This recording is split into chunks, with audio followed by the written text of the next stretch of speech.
Ne regarde surtout pas ces animes tout seul. Certains s'en souviennent, je vous ai demandé récemment quel est l'anime le plus trash que vous avez vu. J'en ai donc sélectionné quelques-uns, trash mais à la fois horrifique, à ne surtout pas regarder tout seul. Ah non, c'était mon reflet, non c'est bon en fait. Bref, comme d'habitude, le petit like si t'as aimé, ça fait plaisir et ça aide beaucoup. On reprend le versus, prenez le clavier et mettez-moi en commentaire qui vous gardez entre Your Name à gauche et Koe no Katachi à droite. Bref, vous cherchez sûrement des animes et vous êtes là pour ça. Donc installe-toi, nous on a du travail. Vas-y Francis, balance-moi ce petit générique. Et note bien les 4 parce que si tu les as pas vus, ils sont vraiment bien.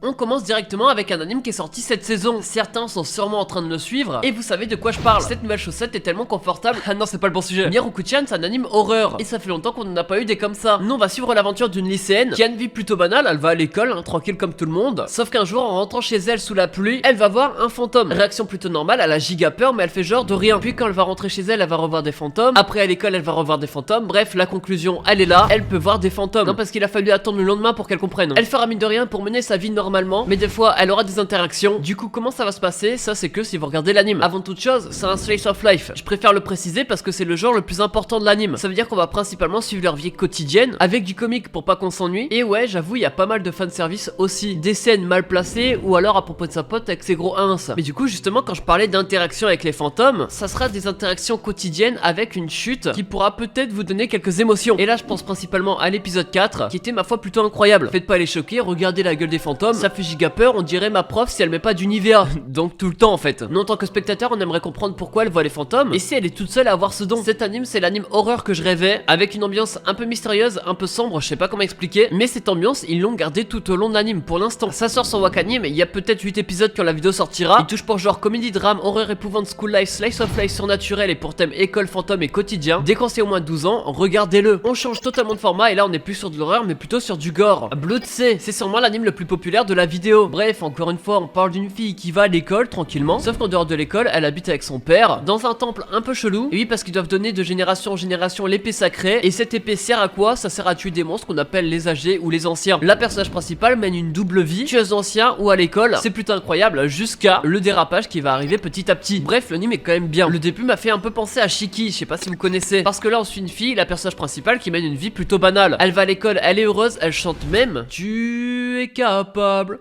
de réaliser.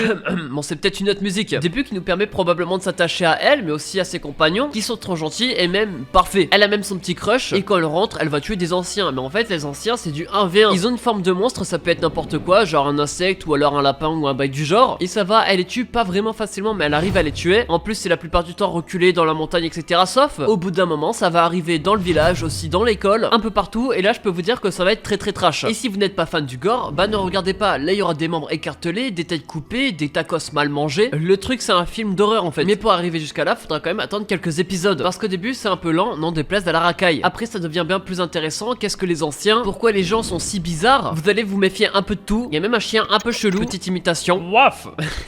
Ah bon, c'est pas mon métier. 2 épisodes et touche pas genre action, drame, horreur, épouvante, mystère psychologique surnaturel. Et pour thème, démons, école, gore, monstres, morts, secrets et vampires. Déconseillé moins de 16 ans, sorti en 2011, donc ça commence à dater. Mais en vrai, ça va. C'est pas si dérangeant que ça. Le prochain anime qu'on va parler, c'est un anime qui revient sur de l'horreur. Et en plus, il y a de l'aichi. Donc là, que demander de plus? Tasogare Otome. Ça nous parle encore une fois d'étudiants. Eux sont dans un club assez particulier parce que c'est un club surnaturel. Ils sont là pour mener des enquêtes par rapport au paranormal parce qu'ils pensent qu'il y a des trucs chelous dans l'établissement. Ça sera le cas parce que Taishi, lui, c'est un mec qui après avoir été dans un endroit bizarre pour une enquête parce qu'ils sont tous un peu enjaillés là, va rencontrer une fantôme qui s'appelle Yuko. Elle serait morte dans l'établissement, mais on sait pas pourquoi. Et lui, il est le seul à la voir, à l'entendre, etc. Bah pourquoi il lui demande pas comment elle est morte? Elle s'en souvient juste pas. Et c'est justement à ça que va servir le club, à mener l'enquête sur comment elle est morte, mais également sur les autres petits trucs qui arrivent dans l'établissement. Le point négatif, c'est pas mal de comiques dans cet anime, tellement que des fois tu ne sais pas si c'est une blague ou en fait c'est vrai, mais au moins ça rajoute un côté joyeux au truc. Encore une fois, c'est une ambiance assez pesante et t'as envie d'en apprendre davantage sur la mort de la fille, même si ça avance très lentement parce qu'il y aura d'autres enquêtes avant qui seront plus ou moins bien, faut pas se mentir. Et du coup pour sa mort t'auras des éléments par-ci par-là, mais tu vas pas forcément avancer vite. Mais t'imagines bien que tu vas le savoir juste à la fin de l'anime. Le point un peu inédit dans cet anime, c'est qu'il y aura une romance et surtout avec le personnage principal et le fantôme. C'est un amour impossible, interdit, je sais pas c'est quoi le mot, mais elle va évoluer au cours des épisodes, ce qui va nous donner quelques émotions vers la fin de l'anime. Regarde Tassogare Otome, c'est vraiment bien. Il touche pour genre comédie drame ecchi, horreur épouvante, mystère psychologique, romance, cool life, surnaturel, et pour thème amnésie, amour, club, école, fantôme, malédiction, mort, paranormal et secret. Déconseillé au moins de 12 ans. Le dernier anime est peut-être la plus grande surprise que j'ai vue. Aoi Bungaku Series. Et pour ceux qui savent pas ce que c'est, bah c'est une série.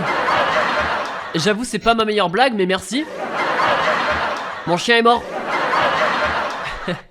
C'est le mec qui en abuse un peu. Et là, 4 histoires. Nos longueurs humaines, c'était ma préférée. Et la première d'ailleurs qui nous parle d'un mec qui a perdu son humanité. Psychologiquement, du coup, il est pas vraiment bien à cause de ça. Il a l'impression d'être poursuivi par son démon qui est lui-même. Et à cause de ça, c'est devenu un vrai psychopathe. Et ouais, faut le dire. Mais du coup, il y a une grosse bataille psychologique entre lui-même. Et ça sera d'ailleurs le seul combat qu'il y a dedans parce que l'histoire est basée sur ça, sur ses démons intérieurs. Il y aura aussi Kokoro, Hellscreen et In the Forest. Je vais pas tous les détailler, mais en gros, tous les 4 épisodes, il y a une histoire différente qui sont pas forcément dans la même temporalité. Moi, je l'avoue, j'en ai vu que 2, mais pourquoi pas mater les 2 autres, c'est comme si c'était 4 animes dans une série. En tout cas, le premier touche pour genre horreur, épouvante, mystère psychologique et pour thème histoire, littérature et poésie. Déconseillé au moins de 12 ans, il y a de la violence et je peux vous assurer que bah c'est vraiment incroyable. Une ambiance ultra mature, faut quand même réfléchir avant de se poser devant, mais une fois que t'es lancé, ça s'appelle Aoi Bungaku Series. Hop, 4 en 1, c'est comme si c'était un top 8. Bref, c'était Rashunga, je vous ai parlé de 4 animes à ne surtout pas voir seul. Comme d'habitude, le petit like si t'as aimé, ça fait plaisir et ça aide beaucoup. Tu prends ton clavier et tu réponds en commentaire si t'as toujours pas répondu. Your Name à gauche ou Koen no Katashi à droite, tu dois en garder qu'un seul. Et d'ailleurs, je crois que la question est vite répondue. Bref, nous on se retrouve mercredi prochain comme d'hab. C'était Rashmanga, allez, ciao, bye bye.